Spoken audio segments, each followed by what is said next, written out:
స్థిరమైన మనసు. స్థిరంగా నిలబడాలి. నేను జారాన్ని అడుగు, న్యాయాన్ని విడిచిపెట్టాను, కనికరాన్ని విడిచిపెట్టాను, విశ్వాసాన్ని విడిచిపెట్టాను. అవి మళ్ళీ నాకు రిటర్న్ కావాలి అని అంటాడు. నీ పరిశుద్ధాత్మని నాలో నుంచి తీసివేయటము. అపరాధంలో పడ్డాను, చంపను వెలిసిన ఒక వ్యక్తిని, కామపు చూపు, మేడ మీద తిరిగాను. వాళ్ళ యుద్ధంలో ఉంటుంటే నేను ఇక్కడ మేడ మీద తిరిగాను. పశ్చాత్తాపడ్డా లేదా దావీదు? మరి వీళ్ళు పశ్చాత్తాపడలేదు. ఈ పరిసయ్యులు శాస్త్రులు పశ్చాత్తాపడలేదు న్యాయంలో. ఇంకో వచనం కూడా చూద్దాం. బెల్షస్సర్ గురించి చూద్దాం. దానియేలు గ్రంథం 5వ అధ్యాయము. దానియేలు గ్రంథం 5వ అధ్యాయము. మెనే టెకేలు ఉపరిషిగాడు ఇక్కడి నుంచి చదవండి. దానియేలు గ్రంథం. నేనేం చెప్పానమ్మా? మెనే టెకేలు అంటే ఒకరేమో భావన, ఒకరేమో సావిన, ఒకరేమో సావిత్రి అని చదువుతున్నారు. ఇంత సౌండ్ పెడుతున్నారు. సురేష్ చక్కగా సౌండ్ పెట్టాడు సార్.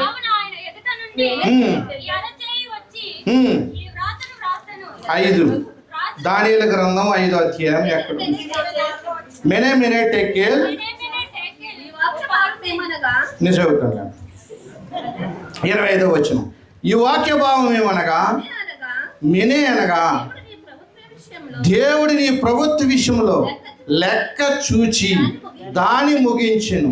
టెకేల్ అనగా ఆయన నిన్ను త్రాసులో చూడగా. అబ్బా, అన్యుడితో మాట్లాడుతున్నాడండి. ఎవరితో? అన్యుడు. మనమంతా అన్యులమే, మనం ఇశ్రాయేలు కాదు, మనమంతా అన్యులమే. పేర్లు ఎట్టుకుంటే దైవికంగా తల్లిదండ్రులు పేర్లు పెట్టారు. థామస్ గారికి వాళ్ళ నాన్నగారు పెట్టారు థామస్ అని, నాకు మా పెద్దన్న గారు పెట్టారు ఇశ్రాయేల్ అని. ఎందుకు పేర్లు పర్లేదు, కానీ ఎందులో లేడండి ఈయన? ఏం చూశాడంట దేవుడు? న్యాయమనే త్రాసు. ఏం త్రాసు అది? ఆయన నిన్ను త్రాసులో చూడగా నీవు తక్కువగా కనపడతీవి. తక్కువగా అస్సలు కనపడకు. మనుషుల దృష్టికి తక్కువగా కనపడినా పర్లేదండి, చీ అనుకున్నా పర్లేదండి, అన్నా నువ్వు అంతే అన్నా పర్లేదండి. దేవుని విషయములో ఎలా కనపడాలి? న్యాయముగా కనపడాలండి. ఏముందండి మాట? ఏమన్నాడు ఆయన? నువ్వు తక్కువగా కనపడతీవి, పెరిషియనగా నీ రాజ్యం నీ యొద్ద నుండి వివంపబడి మాదియా పార్షులకు కూర్చి ఇంకొకరు ఎక్కుతారంతే. Get out. ఏంటి? మోషే చేసిన ఉపకారాల్లో నువ్వు ద్రాక్షరసం పోసుకుని తాగుతావా? అది సందర్భం. మోషే చేసిన ఉపకారం, అహరోను చేసిన ఉపకారాల్లో పరిశుద్ధాత్మ ద్వారా నేను చెప్పిన నా సేవకులైన మోషే, అహరోను, మిరియా వారితో చేయించిన ఉపకారాల్లో నువ్వేం తాగావు? ద్రాక్షరసం పోసుకుని తాగావు. అన్యుడైనా ఇశ్రాయేలుడైనా దేవుని ముందు న్యాయం వచ్చినప్పుడు ఏమవుతుంది? సమానంగానే కనపడుతున్నారండి. తర్వాత రెండో విషయము కనికరం చూద్దామండి. కనికరం. ఈ కనికరం గురించి ఇద్దరు వ్యక్తులు తీసుకుంటారండి. ఇందాక సహోదరి చెప్పారు, ఎదోమీయులు అండ్ యాకోబు అయిన ఇశ్రాయేలు. అసలు వీళ్ళు కనికరం చూపించారండి. ఎదోమీయులు ఎక్కడ కనికరం చూపించారా? నిజంగా చెప్తున్నారండి. మత్తయి సువార్తలో ఆయన అంటాడు, నీతిమంతుల మీదను అనీతిమంతుల మీదను ఏం కురిపిస్తున్నాడు? వర్షం కురిపిస్తున్నాడు. నువ్వు అనుకోవచ్చు ఆయన నీతిమంతుడు కాదు, నువ్వు అనుకోవచ్చు ఆయన న్యాయం లేదనుకోవచ్చు, నీ దృష్టిలో అలా ఉన్నావు, కానీ దేవుడు అలా చూస్తూనే వస్తున్నాడు. కనికరము రెండో పాయింట్గా మనం తీసుకుంటే అందులో యాసావుని యాకోబుని తీసుకుంటున్నాను. అంటే యాకోబు పిల్లలేమో ఇశ్రాయేలీయులు, యాసావు పిల్లలేమో ఎదోమీయులు. ఏమాత్రం కనికరం లేకుండా చూశారండి వాళ్ళు. తమ్ముడే కదా, తమ్ముడే కదా. వాళ్ళు ఐగుప్తు నుంచి వస్తుంటే వాళ్ళు అన్నారు, ఇదిగో మా గొర్రెలకు కానీ మేకలకు కానీ మా పశు సంపదకు కానీ మేము కానీ నీళ్లు త్రాగితే దాని వెల కూడా నీకు ఇస్తామని చెప్పి ఎదోము రాజుకి వర్తమానం పంపితే కత్తి పట్టుకుని నిలబడ్డాడండి. ఎవరు? యాసావు. యాకోబుకి ఏమవుతాడు? మరి మన కుటుంబంలో ఎలా ఉన్నాం? అక్క పట్ల చెల్లి ఎలా ఉంది? చెల్లి పట్ల అక్క ఎలా ఉంది? అన్న పట్ల తమ్ముడు ఎలా ఉన్నాడు? తమ్ముడు అన్న పట్ల ఎలా ఉన్నాడు? ఇది ఇంతేండి ఆయన మాట్లాడి నేను ఎలా ఉంటానంటే కుదరదు. బైబిల్ ఒప్పుకోదు. బైబిల్ ఒప్పుకోకపోతే దేవుడైన యేసుక్రీస్తు ప్రభువు ఒప్పుకోడు ఆయన. చూద్దాం సంఖ్యాకాండం. వాళ్ళు ఇశ్రాయేలీయులు వస్తున్నారండి. సంఖ్యాకాండం 20వ అధ్యాయంలో పాపము మేము రాజ్య మార్గంలోనే వెళ్ళకోకుండా దారంట వెళ్ళిపోతాము. సంఖ్యాకాండం 20వ అధ్యాయం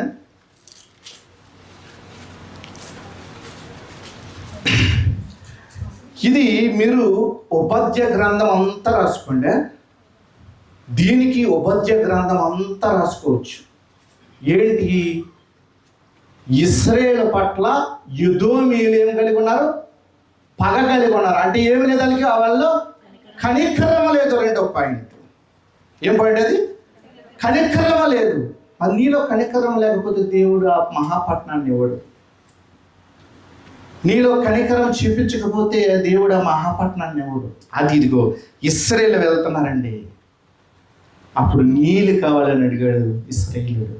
ఎవరిని అడిగాడు? పక్కన్నా, పొరయున్నా, హితీల్నా వేరే వాళ్ళని అడిగాడు. ఈయన స్వయంగా గర్భములో నుంచి వచ్చిన ఇద్దరు, ఒకరు యాకోబు, ఒకరు యాసావు.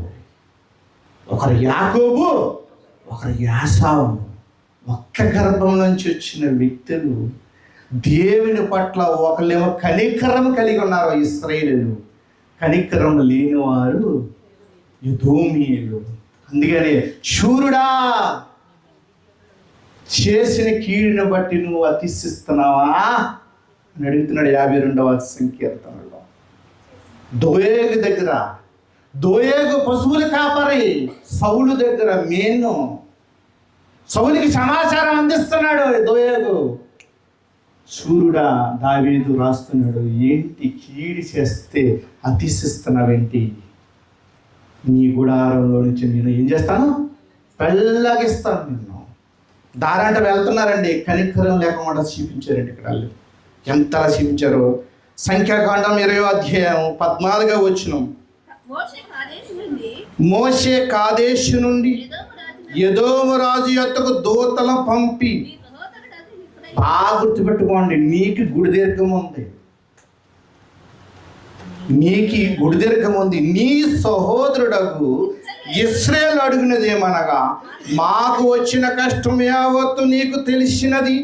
మా పితరులు ఐగుప్తుకి వెళ్ళిరి, మేము చాలా దినములు ఐగుప్తులో నివసించితిమి. ఐగుప్తులు మమ్మల్ని, మా పితరులను శ్రమ పెట్టిరి.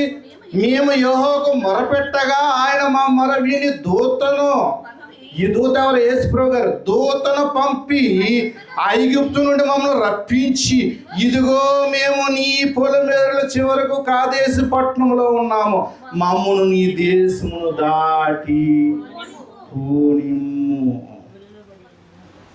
ఒప్పుకోరు కదండి, ఒప్పుకోరు. ఒకవేళ అన్న ఒప్పుకున్నా తమ్ముడికి ఒప్పుకున్నాడంటే భార్య ఒప్పుకోదు. వాళ్ళకి ఇచ్చేది ఏంటి? నువ్వు సంఘ విశ్వాసులు కాదు, అటు అన్నను కూడా పాడు చేసేస్తున్నావు, తప్పులకు తీసుకుపోతున్నావు, చీకట్లకు తీసుకుపోతున్నావు, వెలిగి సంబంధంగా ఉంచలేకపోతున్నావు. ఇక్కడ పట్టుకున్నాడండి దేవుడు. అంటున్నాడు 18లో, ఎదోమేలు నీవు నా దేశం బడి వెళ్ళకూడదు, నేను ఖడ్గంకో నీకు ఎదురుగా వచ్చింది సుమానాథంతో చెప్పగా, ఇశ్రాయేలు మేము రాజమార్గమునే వెళ్ళుదుము, నేను నా పశువులని నీళ్లు త్రాగినేళ్ళ వాటి విలువ నిచ్చుకుందామని మరి ఏమీ లేదు, కాలినడకనే. సంఖ్యాకాండం అలా చదవాలి, మధురము రావాలి. ఆయన మాటలో, ఆయన సందర్భం, ఏ బీట్లో దేవుడు రాయించాడు గుర్తు తెచ్చుకుని నీలో ఉన్న పూర్వత్వాన్ని తీసుకుని వారుగా ఉండాలి. మనం ఉపద్య గ్రంథానికి రెండు మూడు మాటలు చదువుకున్నాం. ఉపద్య గ్రంథానికి రండి. దీనికి అనుగుణంగా ఉపద్య గ్రంథం బాగా చదవాలి మీరు. అన్న మీద తమ్ముడు పగ నెట్టుకోండి. ఏంటి? అన్న మీద తమ్ముడు పగ కలిగి ఉన్నాడు. అన్నెవరు? ఎదోమీయులు. తమ్ముడెవరు? ఇశ్రాయేలీయులు. చూడండి, రండి ఉపద్య గ్రంథం ముగించేసుకుంటాం. ఉపద్య గ్రంథం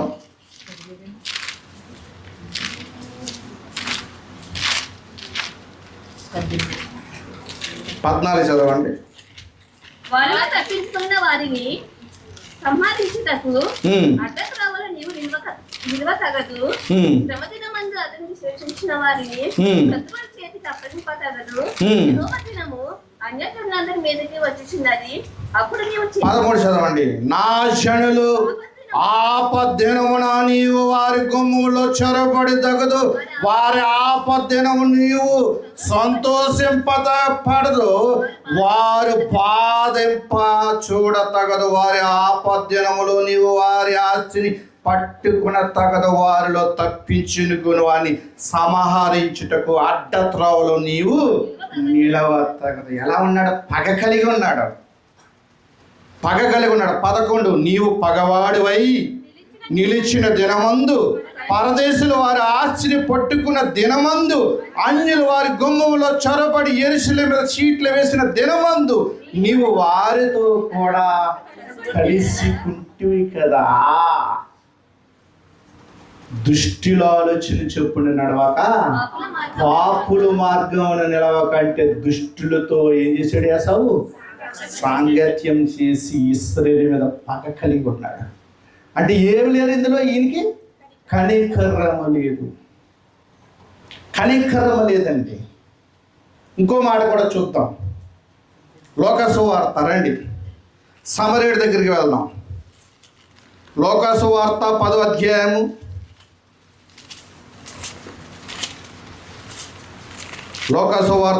అధ్యాయము 33 కానీ చదవండి.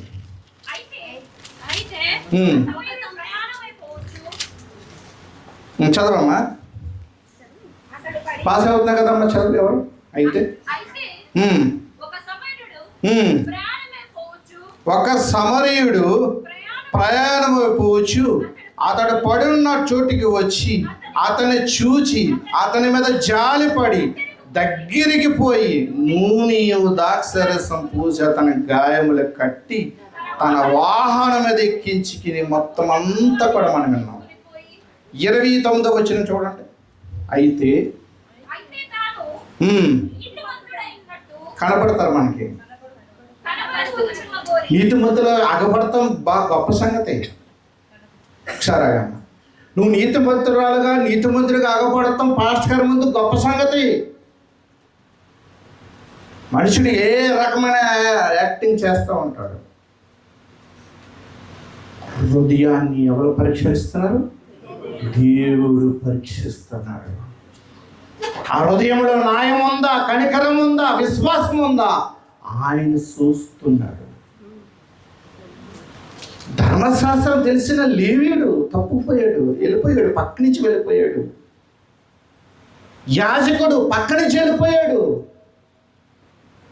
ధర్మశాస్త్రాన్ని పాటించిన వాళ్ళకి ఏమి లేదు? కనికరం లేదు, విశ్వాసం లేదు, న్యాయం లేదు. అంతే కదా, న్యాయం లేదు, కనికరం లేదు, విశ్వాసం లేదు. చూడండి 29వ వచనం కానీ చూడండి. అతడు పోవును కానీ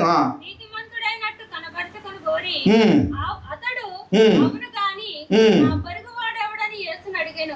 అందుకు యేసు ఇట్లా నేను ఒక మనుషుడు యెరూషలేము నుండి యెరికో పట్టణముకు దిగి వెళ్ళుచు దొంగల చేతిలో చిక్కెను. వారు అతని బట్టలు దోచుకొని అతని కొట్టి కొన ప్రాణంతో విడిచిపోయారు. 31 చదివి డైరెక్టర్ గా. అప్పుడప్పుడు యాజకుడు ఆ త్రోవను వెళ్ళుట తటస్థించెను. అతను చూచి ప్రక్కగా పోయాను. అలాగునని లేవీయుడు ఒకడు ఆ చోటికి వచ్చి ప్రక్కగా పోయాను. శత్రువైన యూదులకి శత్రువైన సమరయుడు ఏం కలిగి ఉన్నాడు అమ్మ? ఇక్కడ ప్రేమ కలిగి ఉన్నాడు, కనికరం కలిగి ఉన్నాడు, న్యాయం కలిగి ఉన్నాడు. మరి ఇది నువ్వు కలిగి ఉండాలి. ఇశ్రాయేలును చూపిస్తూ మనకి చెప్తున్న పాఠం ఏంటి? ఈ 3 ఉండాలి. న్యాయం ఉండాలి, కనికరం ఉండాలి, విశ్వాసం ఉండాలి. ఈ 3 లేకపోతే నీకు ఆయన ఆ మహాపట్నాన్ని ఇవ్వడు. దేవుడు ఉండాలి, కుమారుడు ఉండాలి, పరిశుద్ధాత్మైన ఆదరణకర్త నీలో కలిగి ఉండాలి. అది విశ్వాసం అంటే. లాస్ట్ది విశ్వాసం గురించి చూద్దాం.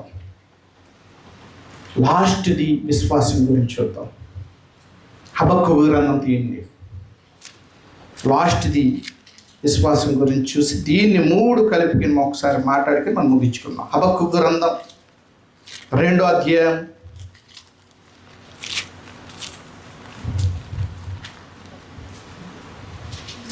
3వ వచనం, 4వ వచనం. జస్ట్ అలాగా చెక్ చేయాలి మీరు అలా ఉన్నారని. వారు యథార్థపరులు కాక తమలో తాము అతిశయపడుదురు. అయితే నీతిమంతుడు విశ్వాస మూలముగా బ్రతుకును. నీతిమంతుడు దేని మూలంగా బ్రతుకుతాడంట? విశ్వాస మూలంగా బ్రతుకుతాడంట. ఏం మర్చారు వీళ్ళు? ఒకసారి ఓషియా గ్రంథానికి కూడా వెళ్దాం. ఓషియా గ్రంథం ఈ పక్కన రండి. 6వ అధ్యాయము 4వ వచనం నేనే చదువుతాను. ఎఫ్రాయిము నిన్ను ఏమి చేతును, యోధా నిన్ను ఏమి చేతును? తెల్లవారుగానే కనబడే మేఘం ఎగిరిపోవునట్లు, పతస్కాలమందు పడు మంచు ఆరిపోవునట్లు నీ భక్తి నిలవకపోవును.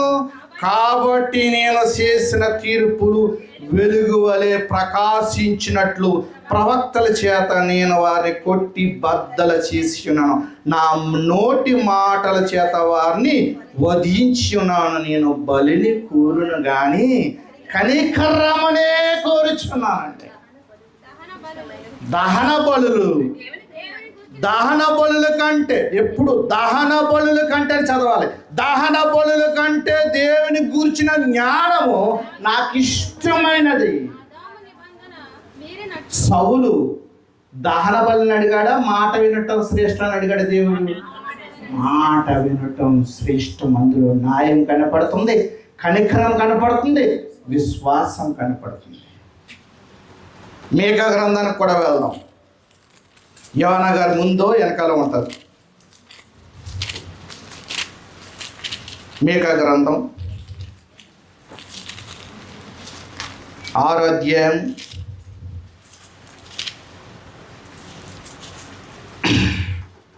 6వ వచనమే. ఏమి తీసుకుని వచ్చి నేను యెహోవాను దర్శింతును, ఏమిని తీసుకుని వచ్చి మహోన్నతుని దేవుని సన్నిధి నమస్కారం చేతును. దహన బలు ఏడాది దూడలను అర్పించి దర్శించున. వేలాది కొలది పొట్టేళ్ళు, వేలాది కొలది నొస్తంత విస్తారమైన తైలం ఆయనకు సంతోషం కలగజేయున. నా అతిక్రమకై నా జ్యేష్ఠపుత్రుని నిత్తున, నా పాప పరిహమునికై నా గర్భబలం నిత్తున. మనుష్యుడా ఏది ఉత్తమమో అది నీకు తెలియజేయబడింది. న్యాయముగా నడుచుకున్నటయు, కనికరము ప్రేమించుటయు, దీన మనసు కలిగి దేవుని ఎదుట ప్రవర్తించుడు. ఇంతే కదా యెహోవా నిన్ను అడుగుచున్నాడు. దీని తప్పు పేరండి ఇశ్రాయేలు ప్రజలు.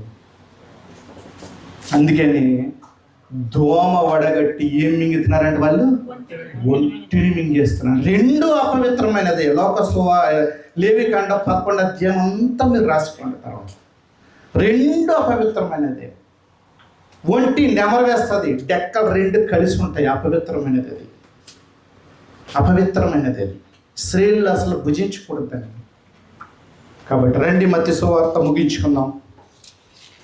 మత్తయి సువార్తకు రండి, 23వ అధ్యాయానికి రండి. అయ్యో వేషధారులైన శాస్త్రులారా, పరిసయ్యులారా, పుదీనాలోను సోపులోను జీలకర్రలోను 10వ వంతు చెల్లించి ధర్మశాస్త్రంలో ప్రధానమైన విషయములను అనగా న్యాయాన్ని విడిచావు, కనికరాన్ని విడిచావు, విశ్వాసాన్ని విడిచావు. వాటిని చెయ్యక వీటిని, చూడండి, వాటిని మానక వీటిని చేయవలసి ఉండను. వాటిని అర్పణ ముఖ్యమే, అర్పణ ముఖ్యం. అందుకనే అపొస్తలుడైన పౌలు గారు ఎవరు అనుకున్నారు? పరిసయ్యుడు. రోమపత్రిక 9వ అధ్యాయం అదే చెప్తున్నాడు. నా సహోదరు కోసం నేను శాపగ్రస్తులైతే మేలు. వాళ్ళు మారలేకపోతున్నారు. వాళ్ళ హృదయం ప్రభు తట్టు తిరగలేకపోతుంది. ఎప్పుడైతే ప్రభు పాఠాగారంగా వస్తారో అప్పుడు నేను ఆనందిస్తానని పరిసయ్యుడైన పౌలు గారు చెప్తున్నారు. మరి ఈరోజు నువ్వు వెళ్తున్నావు కదా, ఇంకా అత్తమ్మని క్షమించకపోతే క్షమించు, చెల్లిని క్షమించకపోతే క్షమించు, ఆడపడుచుని క్షమించకపోతే క్షమించు, పక్కన నీ సహోదరుని క్షమించకపోతే క్షమించు. నువ్వు క్షమించే గుణం వస్తే కనికరం వస్తుంది, న్యాయం వస్తుంది, విశ్వాసంలో వెళ్తావు. ఈ 3 లేకపోతే ఆయన మహాపట్నాన్ని ఇవ్వడం. ఈ 3 లేవు వీళ్ళకి. అప్పుడు దేవుడు అంటున్నాడు వీళ్ళని. ఒక్క పదాన్ని మనం చదివికి ముగించున్నాం. కొరింథీయులకు రాసిన 2వ పత్రిక, కొరింథీయులకు రాసిన 2వ పత్రిక 3వ అధ్యాయము 15వ వచనం. నేటి వరకును మోషే గ్రంథం వారు చదువునప్పుడల్లను ముసుగు వారి హృదయము, ముసుగు వారి హృదయముల మీద ఉన్నది కానీ వారి హృదయము ప్రభు వైపుకి ఎప్పుడు తిరిగినప్పుడు ముసుగు తీయవేడును. ప్రభు యొక్క ఆత్మ ఎక్కడ ఉండను అక్కడ స్వతంత్రం ఉంటుంది. పరిశుద్ధాత్మని కలిగి ఉన్నావంటే నువ్వు స్వతంత్రుడువు, స్వతంత్రురాలు. అందులో న్యాయం ఉంది, కనికరం ఉంది, విశ్వాసం ఉంది. యేసుక్రీస్తు ప్రభువులో న్యాయం ఉంది, కనికరం ఉంది, విశ్వాసం ఉంది. పాపులను రక్షించడానికి అది వచ్చేసాడు ఆయన. ఆదరణకర్తను కూడా దుఃఖపరచు. దేవుళ్ళలో కూడా న్యాయం ఉంది, విశ్వాసం ఉంది, కనికరం ఉంది. ఇవి లేకపోతే ఆ మహాపట్నాన్ని నీకు ఇవ్వడు. వీళ్ళ కాకుండా విశ్వాసముని వెంటాడిన అబ్రాహాం వలె మనం సాగిపోతాం. దేవుడు మిమ్మల్ని, మీ కుటుంబాన్ని కాచి కాపాడను కాక. అనే తలలు వంచి ప్రార్థన చేసుకున్నాం. దయగల తండ్రి, ప్రేమగల నా ప్రభు, ఇంతవరకు కనికరము, విశ్వాసము, న్యాయాన్ని గురించి నాకు నేర్పించి ఉన్నారు తండ్రి. దీనుడను, దరిద్రులను, ఎన్నిక లేనివని నన్ను నిలబెట్టి నీ విధమైన మాటలు ప్రభువు చెప్పినందుకు, చెప్పించినందుకు, ఆత్మని ఇచ్చినందుకు ముందుకు నడిపిస్తావని, కొనసాగిస్తావని, కృప చూపుతావని యేసుక్రీస్తు వారి నామమును బట్టి ఇచ్చిన నా పరమ తండ్రి.